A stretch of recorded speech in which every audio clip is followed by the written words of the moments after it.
دي حالة تانية، كان طفل عمره 5 سنين واحنا بنكشف برضو. ده على الناحية الليفت، ده الاسبلين. تمام.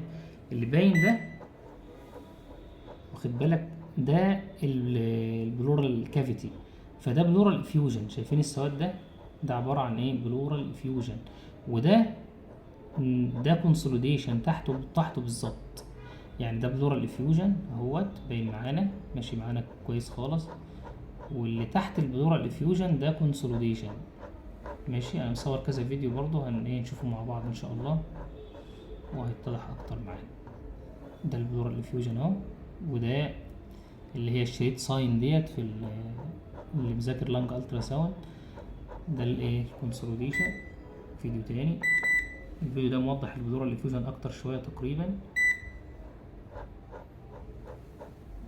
ده اللنج اهو، ده البلورا فيها ايه؟ فيوجن من فوق، وفي إيه خط زي الليزر كده نازل. ده البي لاينز. وفي ده كل ده كونسوليديشن. ده كونسوليديشن. تمام. كل ده كونسوليديشن. هنشغل برضو الفيديو مع بعض. ده البلورال افيوجن. بلورال افيوجن كونسوليديشن تحته، سب بلورال كونسوليديشن. ودي برضو عملنا لها سي تي، طلعت برضو ايه؟ نيومونيا. والغريب برضو ان هي في الليفت، في الليفت لانج، في الابر ايه؟ في الابر واخده النص اللي فوق. فيديو تالت بنفس الحاله برضو. ادي الايه؟ شايفين النيومونيا عامله ازاي؟ يعني ده موضح اكتر كمان. يعني كل ده نيومونيا.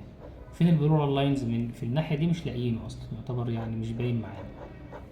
تمام. نكمل. شايفين عامله ازاي؟